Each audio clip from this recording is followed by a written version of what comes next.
The summit of Scorn, orbital station Velerin neutral space. The galaxy's greatest minds had gathered aboard orbital station Velerin, a massive ring-shaped diplomatic platform orbiting the pale blue star known as Salith Minor.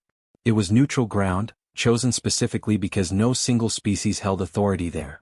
The Galactic Sovereignty Council had called this session for one reason: to formally assess whether humanity deserved a seat at the interstellar diplomatic table.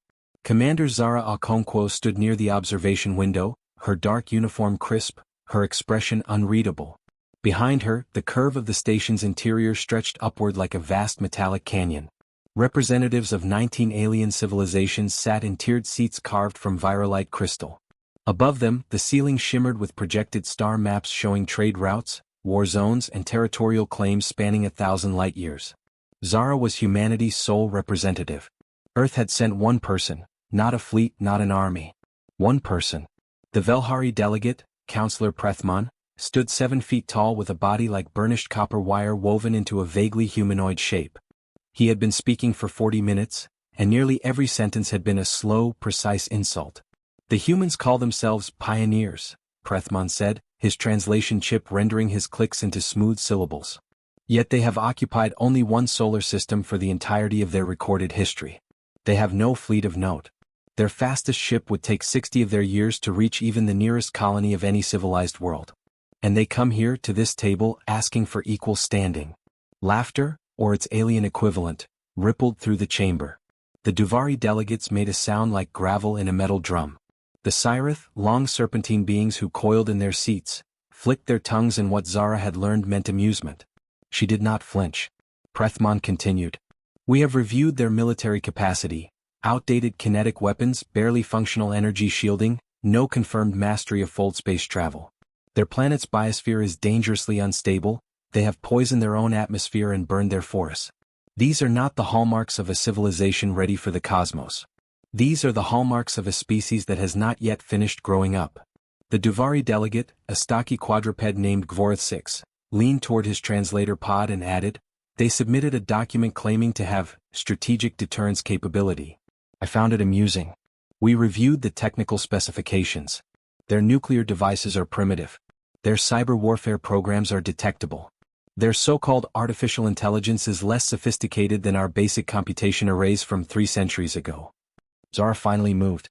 She walked to the speaker's podium, a simple circular platform in the center of the chamber.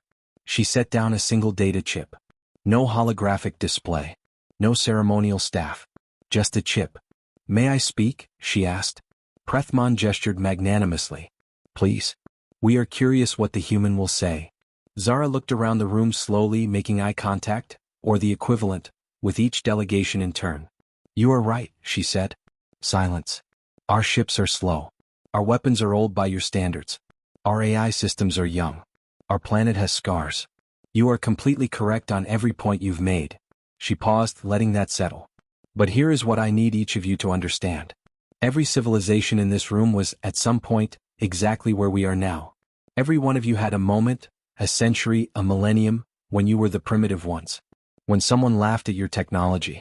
When someone questioned your right to exist at this kind of table. She picked up the data chip. The difference between us is not capability. Not yet. The difference is this. You had centuries to develop without a neighbor who had fold space drives and energy cannons pointed at your home planet. We did not. We developed everything we have, every ship, every weapon, every algorithm, while knowing that somewhere out there civilizations like yours existed. That knowledge shaped us. Prethman tilted his head. And how did that shape you, human? Zara smiled, and it was not a friendly smile. It made us very, very creative. She pressed the chip into the podium's interface. Every display in the room flickered, not with a hologram, not with a presentation, but with a single line of text in every known galactic language. Contingency Protocol Aurora. Active. I didn't come here to beg for a seat, Zara said quietly. I came here to give you a choice. She let the words hang in the recycled air of orbital station Velerin for exactly 3 seconds before the station's external sensors lit up with readings no one in the room could explain. 300,000 kilometers out, something had just dropped out of fold space, and it was big. The chamber erupted. Prethman's copper-wire body straightened to its full height, his optical clusters fixed on the sensor feed now dominating the ceiling map. What is that? Zara clasped her hands behind her back. That, she said, is the UNSS Yemisi ransom. The first of its class. We've been building it for 11 years in a shipyard on the dark side of our moon, specifically so your sensors wouldn't find it during your quarterly scans of our system. The Cyrith delegate, ancient, slow-moving, rarely startled, uncoiled from her seat. Gvorth 6 was already barking orders to his communication team. Zara continued, calm as still water. We are not here asking permission. We are here extending courtesy. There is a difference. And I think, before this session continues, every delegation in this room should understand that difference very clearly. She stepped off the podium. I'll wait for your questions. The laughter was gone. Every alien eye in the chamber, round, compound, slit-pupilled, or something else entirely, was fixed on Commander Zara Okonkwo, who stood with her hands clasped and her expression unchanged, as though she had simply reported the weather. Outside, the UNS Yemisi ransom turned slowly in the void, its hull catching the light of Salith Minor in a long golden arc, patient, silent, and enormous. Humanity had arrived. The weight of history, Duvari homeworld Vorith Prime. 3 weeks after the incident at Orbital Station Velerin, Zara Okonkwo was no longer alone. The Council had granted an emergency diplomatic recess, and humanity's first official interstellar delegation arrived aboard the UNSS Yemisi ransom.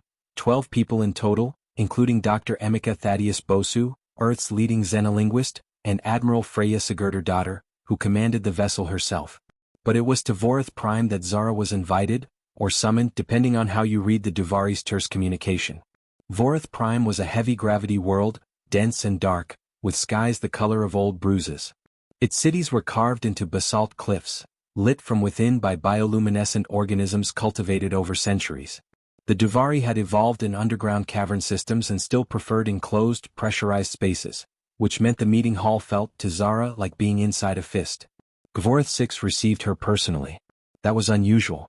Duvari protocol dictated that first contact negotiations happened through subdelegates. The fact that Gvorth 6 himself waited at the landing pad, flanked by only 2 advisors, told Zara something important. They were genuinely unsettled. Commander, Gvorth 6 said. His translator rendered his barks into a rough baritone. I will not pretend the last session went as expected. No, Zara agreed. It didn't. They walked together through a corridor carved from living rock. The walls were covered in carved relief murals depicting Duvari history, wars, migrations, the Great Unification, the first contact with the Velhari. Gvorth 6 paused at one panel, a massive battle scene showing Duvari soldiers overwhelming a smaller species Zara didn't recognize. The Hesari, Gvorth 6 said, noticing her gaze. They refused integration into the Sovereignty Council. They said they were not ready. He paused. They were correct. They were destroyed within a generation. Zara studied the carving. Is that a warning? Or a history lesson? Both. He turned to face her fully. The Velhari believe you are playing a game of bluff, Commander. That the ship you revealed is either stolen technology, purchased from fringe traders, or a single anomaly, not indicative of broader capability. What do you believe? Gvorth 6 was quiet for a moment. His 4 nostrils flared. I believe the Velhari are underestimating you because it is convenient for them to do so. They profit most from the current council structure. New members dilute their influence. He began walking again. I have reviewed your species' history more thoroughly than Prethmon has. You have a remarkable trait. Which is? You learn from losing. He glanced at her sideways. Most species, when they lose a war, take a generation to recover. Humans, you industrialize the lessons.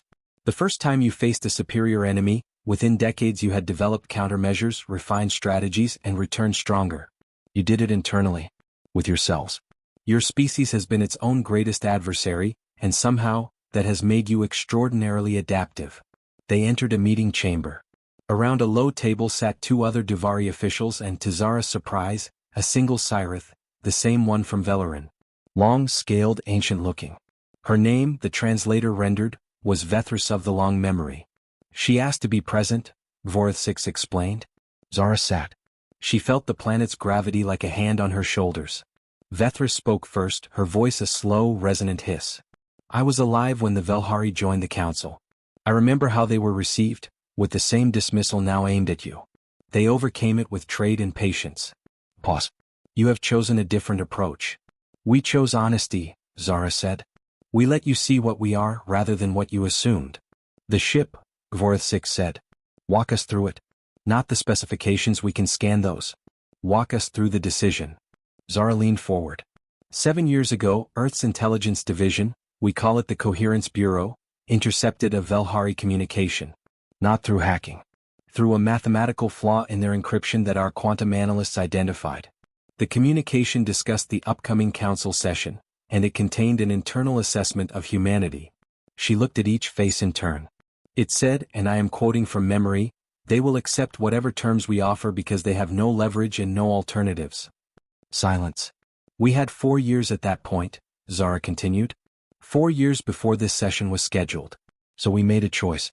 Instead of applying for membership through normal channels, instead of sending gifts and tribute and diplomatic niceties, we built leverage. The ship, Gvorth said again, this time with something like respect in his voice. Ships, Zara corrected. The Yemisi ransom is one of 3. The other 2 are not in this star system, but they are within fold range of it. Vethris of the long memory made a sound that Zara's translator didn't convert. It simply flagged it as untranslatable emotional expression. You understood our power structures before you arrived, the Sirith said slowly. We studied them for 30 years, Zara said. We've been listening to galactic communications since we developed radio astronomy. Long before you knew we were listening. We've built language models, cultural databases, economic maps. We know which species owes debts to which. We know which trade agreements are secretly coercive. We know where the pressure points are. Gvorth set both of his forward limbs flat on the table. Among Davari, Zara knew this meant, I am listening completely. Then what do you want? He asked. Zara looked at him steadily. A fair seat. Not charity. Not permission. Parity. We contribute, we participate, we follow agreed upon protocols, and in return we are treated as equals, not curiosities. And if that is refused? Then the council will need to ask itself a more complicated question, Zara said. Not, are humans ready for the galaxy? But, is the galaxy ready for humans? Gvorth studied her for a long time. Then he looked at Vethris. The old Sirith uncurled slightly and said in her slow, ancient voice, I will support their membership application. Not because I am not afraid of them. She turned her vast, dark eyes to Zara. But because I am old enough to know that fear of a species is not a reason to exclude them. It is a reason to understand them. On the surface of Vorith Prime, in a city carved from basalt and lit by living light, the first true alliance between humanity and the Galactic Sovereignty Council began, not with a handshake but with a very long silence that meant yes. Proof of concept. The contested zone, Kareth Expanse. The Kareth Expanse was the galaxy's most dangerous administrative headache. A 300 light-year stretch of space claimed by 4 different civilizations, none of whom would cede it and none of whom were willing to go to full-scale war over it. For 60 years it had simmered. Pirate fleets, proxy conflicts, blockaded trade lanes, and 2 accidental orbital bombardments that both sides still blamed on each other. It was also, as it happened, the location of a distress signal from a Velhari science vessel, Viesius Prethnavar, that had been seized by a coalition of 3 mercenary clans operating under a group name that translated roughly as the Bleeding Tide. The Bleeding Tide had done this before. They seized high-value vessels, extracted ransoms from whichever government was most embarrassed by the incident, and disappeared before anyone could organize a coordinated response. The Kareth Expanse's jurisdictional chaos made pursuit legally impossible and militarily impractical. Humanity had been a provisional council member for exactly 6 weeks when the distress call came in. Admiral Freya Sigurdardottir received the brief at 0300 hours ship time aboard the UNSS Yemisi Ransom. She read it twice, then called her senior staff. Lieutenant Commander Tomas Venegas Ruiz, her tactical officer, was already awake. He operated on a 22-hour cycle through personal discipline rather than ship schedule. He pulled up the Kareth Expanse charts before Sigurdardottir had finished speaking. The Velhari aren't going to ask us for help, he said. That would mean admitting they need it. No, Freya agreed. But the council jointly authorized a response and no one else volunteered. The Duvari said it was outside their patrol range. The Sirith said they have no vessels suited for combat operations in contested space. She paused. We volunteered. Venegas Ruiz looked up from the charts. Did Commander Okonkwo approve this? She proposed it. He was quiet for a moment. Then, the Bleeding Tide has 3 vessels of record. 2 are mid-class gunships with energy lance arrays. The third is a heavy carrier they call the Ashpoint, armed with 12 torpedo batteries and a suppression field generator that can shut down full drives within 2 light minutes. I know. Our shields can handle energy lances. The torpedoes are a different conversation. And if they activate the suppression field before we're in range, then we can't fold out. Yes. Freya set down her coffee. I'm aware of the math, Tomas. He looked at her. What are we not telling me? She smiled. We have a second ship in the Expanse already. The UNSS Dakarai Mensa has been running dark for 9 days, waiting. His eyebrow rose. We anticipated this might happen, Freya said. Not this specific incident, but something like it. An opportunity to demonstrate capability in a context where the Council couldn't ignore the results. She pulled up a tactical overlay. Here's the plan. What followed was the kind of briefing that made Venegas Ruiz understand why Freya Sigurdardottir had been selected to command humanity's first fold-capable warship. She had anticipated the suppression field. She had mapped the Bleeding Tide's known behavioral patterns. They always activated the field first before engaging because their guns were better at close range and they wanted to eliminate the target's escape option. But the field had a 2-minute spin-up cycle. 2 minutes, Venegas Ruiz said, following it now. The Mensa is already inside the suppression radius. Positioned 6 hours ago. Sitting dark in an asteroid cluster approximately 40,000 kilometers from the Ashpoint's last known holding position. So when they activate the field to trap us, they trap themselves with the Mensa already inside their perimeter. Freya closed the overlay. We give them exactly one warning. If they do not release the Velhari vessel and stand down within 60 seconds, the Mensa opens fire. And us. We arrive on their sensors about 30 seconds before that warning is issued. Highly visible. Making noise. Being the obvious distraction. The operation ran almost exactly as planned. The UNSS Yemisi Ransom dropped into the Kareth Expanse broadcasting emergency frequencies and running active sensors, making herself impossible to miss. The Bleeding Tide's 3 ships immediately responded. The gunships moved to flank. The Ashpoint began spinning up the suppression field. Warning issued. 60-second clock started. At 43 seconds the Bleeding Tide declined. At 45 seconds the UNSS Dakarai Mensa, a slightly smaller vessel than the Ransom, faster and purpose-built for precision strikes, emerged from behind an asteroid at point-blank range to the Ashpoint and fired a single-focused electromagnetic burst directly into the suppression field generator's power coupling. The generator exploded. Not catastrophically, it was a surgical strike, calculated to disable rather than destroy, but the Ashpoint's entire port side went dark and the ship listed hard. The gunships immediately broadcast a surrender code. It was over in 11 minutes. The Velhari science crew, 23 researchers and crew members, were unharmed. Counselor Prethman, when informed of the rescue, was reportedly silent for 40 seconds before responding. His formal communique to the council was brief and said only that the human intervention was noted. But it was the informal message he sent directly to Zara Okonkwo, through an encrypted private channel, that mattered. It read, "How did you know they would refuse the warning?" Zara's response, "We studied your case files. The Bleeding Tide has never surrendered to a single ship. We needed to. We needed them to feel the trap close before they understood it existed." There was a long pause before Prethman's final reply came through. "You studied us." "We study everyone," Zara wrote back. "It is what we do instead of being born strong." She put down the communicator and looked out the viewport of the Ransom's command deck, where the stars of the Kareth Expanse spread out in every direction, indifferent, vast and full of possibilities that 6 weeks ago had not yet been humanity's to reach for. Now they were. And every species in the Council knew it. The breaking point, Earth-Pacific Ocean Emergency Summit. It came from nowhere, which is to say it came from exactly where no one had been looking. The Shirak were not a Council species. They were not registered in any galactic database under that name. What little was known about them had been assembled in panicked hours by Dr. Emeka Thaddeus Bosu and his xenolinguistics team after the first transmission arrived. A broad-spectrum broadcast on every communication band humanity used, and several it didn't, aimed directly at Earth. The message, once decoded, was simple. Leave this system or face eradication. You have 40 of your days. The Council convened an emergency session via quantum link. No travel, just projected presences assembled in a shared holographic space. Zara attended from Geneva, where she'd been briefing Earth's Unified Defense Directorate.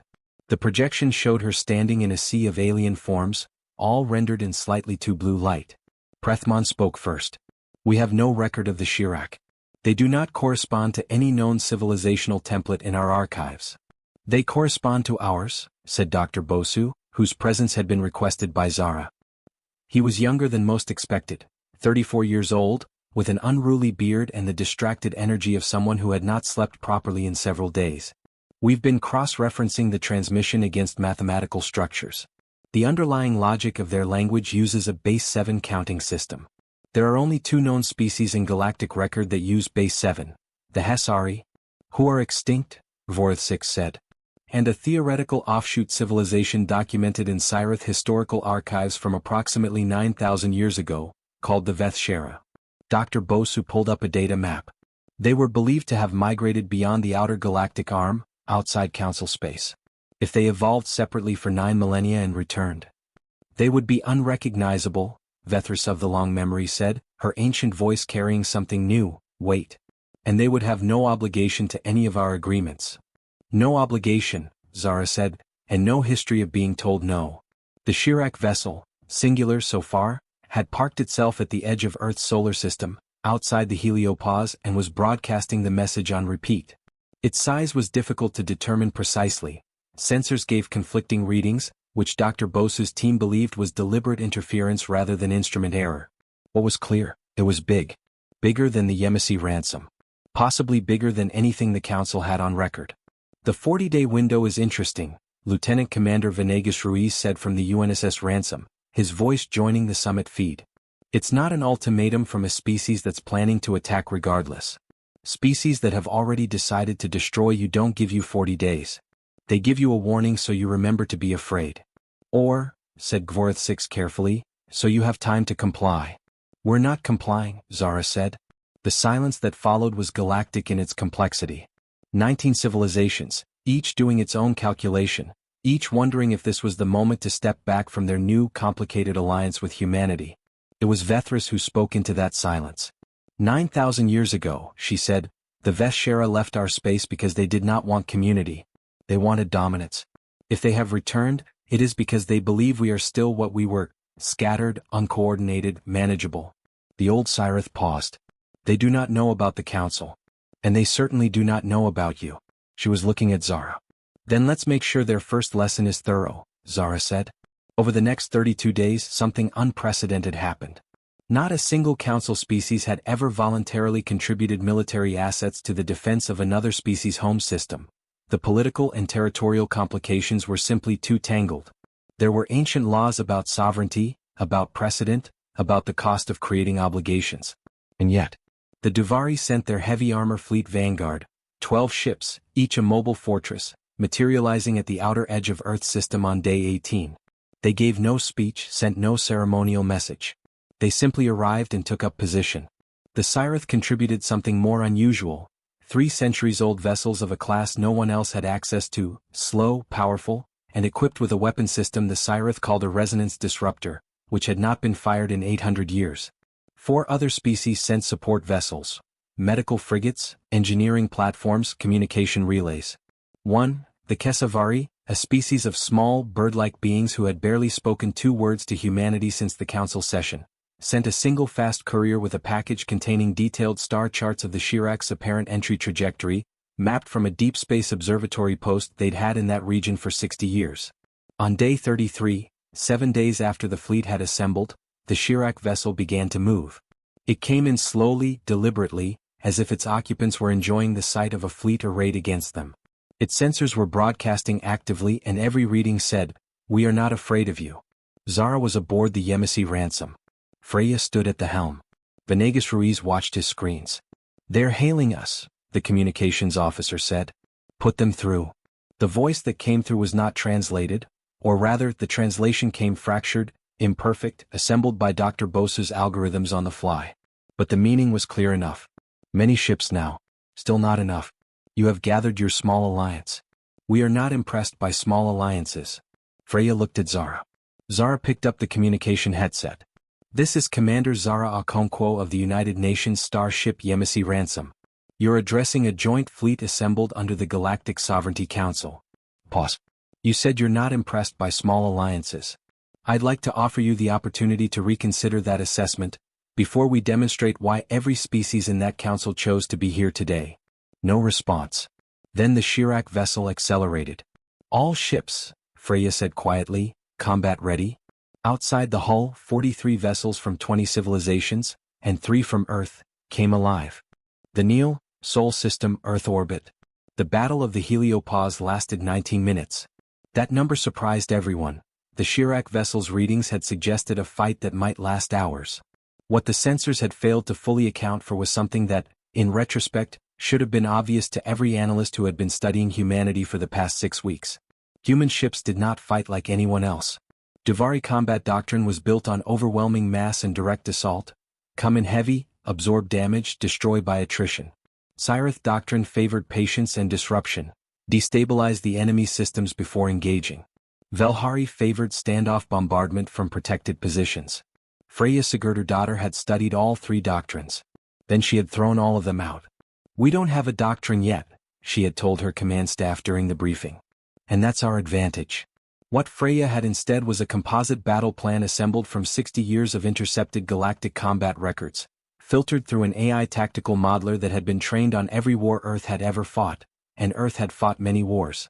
The resulting strategy was, by later analysis, something no alien commander would ever have developed, because it required a specific kind of willingness to absorb risk that most long-lived civilizations had spent centuries engineering out of their decision-making. Humans, it turned out, were very comfortable with risk. The Yemisi ransom went in first. Alone, fast, broadcasting openly, acting as a perfect target. The Chirac vessel focused on it, deploying a weapon that the Cyrith recognized. A gravity compression beam, designed to crush a ship's hull inward. Effective against anything that didn't see it coming. Against anything that hadn't already repositioned its internal structural reinforcement based on scans of the Chirac's weapon signatures during their 33 days of monitoring. The ransom took the hit. It hurt. Zara felt the floor buckle under her feet, emergency lighting flooded red, 3 compartments sealed. But the ship held. And while the Chirac's weapon was recharging, a cycle that took 47 seconds as Dr. Bosu's acoustic resonance analysis of the initial test firing against an unmanned probe had predicted, the Dakarai Mensa and the 3rd Earth vessel, the UNSS Kofi Ababio, came in from 2 angles at maximum speed. Simultaneously, the Duvari Vanguard activated their magnetic acceleration batteries, rail-fired physical projectiles, primitive by galactic standards, but nearly impossible to intercept because most energy-based defense screens weren't calibrated for mass projectiles anymore. They hadn't been in the Council's space for 300 years. Humanity had suggested this specifically. Gvorth 6 had listened. The resonance disruptors from the Cyrith vessels fired once, aimed not at the Chirac hull, but at the gravity compression beam's emitter array. It was a shot that required 900 years of knowledge about how resonance technology worked and 6 weeks of collaboration with human engineers who had mapped the Chirac systems in unprecedented detail. It worked. The Chirac vessel's primary weapon went dark. 19 minutes after combat began, the Chirac broadcast a signal. Dr. Bose's team had it translated in 40 seconds. We request cessation of hostilities. Freya looked at Zara. Hold fire, Zara said. All vessels hold. She took the communication headset again. Cessation granted, conditional on the following. Your vessel will not advance further into this system. You will submit to a scan by Council scientific teams. You will establish a communication protocol with this fleet within 24 hours. And you will understand that what you see here today is a permanent condition, not an emergency assembly. This is what we look like now. A long pause. Then, in fractured, imperfect translation, acknowledged. There was no triumphant cheer on the ransom's bridge. Freya sat down. Venegas Ruiz closed his tactical screens. The crew ran damage assessments in quiet, efficient voices. Zara leaned against the viewport. Outside, the assembled fleet of 46 vessels, from 20 species, from a civilization 6 weeks old in interstellar terms and 30,000 years old in human ones, held its position around Earth's solar system like a closed fist. In the days that followed, the Chirac communications became more coherent as Dr. Bosu's translation models improved. What emerged was complex. A species that had spent 9 millennia alone, developing in isolation, coming back to test a galaxy they remembered as fragmented and easy. They had not expected a council. They had not expected 46 ships. They had certainly not expected the particular combination of ancient wisdom and complete unpredictability that humanity had somehow managed to stitch together in 6 weeks. They were not conquered. They were not welcomed. But they were, for the first time in their remembered history, surprised. The formal council session that followed the battle was different from the one at Orbital Station Velarin. The same 19 delegations, the same virolite crystal seats. But the chamber felt changed. Prethmon did not speak first. He sat, his copper-wire body very still, and he waited. It was Gvorth Six who called the session to order. And it was Vethris of the Long Memory who made the opening statement. What we observed at the heliopause was not a human victory, she said in her slow, resonant voice. It was a council victory. Perhaps the first real one. She paused. The humans did not win because they were the strongest. They won because they understood all of us better than we understood each other, and they used that understanding to make us stronger together. She turned her vast dark eyes toward the human delegation. There is an old Sirith saying, the most dangerous creature in the ocean is not the largest one. It is the one that makes the ocean itself into a weapon. Zara sat across the table from Prethmon. His optical clusters found hers. When we called you unready, he said slowly, we were not wrong. You were unready for what you were before. Pause. You are not what you were before. No, Zara agreed. We never are. The vote on humanity's full council membership was unanimous. All 19 civilizations. Not a single abstention. Afterward, as the delegations filed out, Prethmon lingered. He stopped beside Zara without ceremony. At the first session, he said, I called your planet dangerously unstable. I called your technology primitive. I called your species unfinished. He paused. I was correct about all three. Zara waited. What I was wrong about, Prethmon continued, was believing that unfinished was a flaw. He tilted his head. An unfinished thing can still become anything. A finished thing cannot. He walked away. Zara stood alone in the chamber for a moment, watching the stars through the viewport of Orbital Station Velarin. Somewhere out there, Earth hung in space, blue, scarred, brilliant, and still evolving. The UNSS Yemisi Ransom was already on its way back to the station, its hull scored and partly buckled, its crew tired, its mission complete. Behind it, across distances measured in light years, the other ships that had come to Earth's defense were returning to their own worlds. The galaxy had laughed. Then the galaxy had been afraid. Then, slowly, imperfectly, grudgingly, and perhaps more genuinely for all of that, the galaxy had listened. Humanity had not come to the stars with a sword or a gift or a prayer. They had come with an encyclopedia of everyone else's history and the absolute refusal to be predictable. It turned out that was enough. For now. And in the vast, silent dark between the stars, something unprecedented was already taking shape. Not an empire, not a territory, but a species that had turned its limitations into leverage, its youth into velocity, and its scars into the most honest kind of wisdom. Unfinished. And becoming.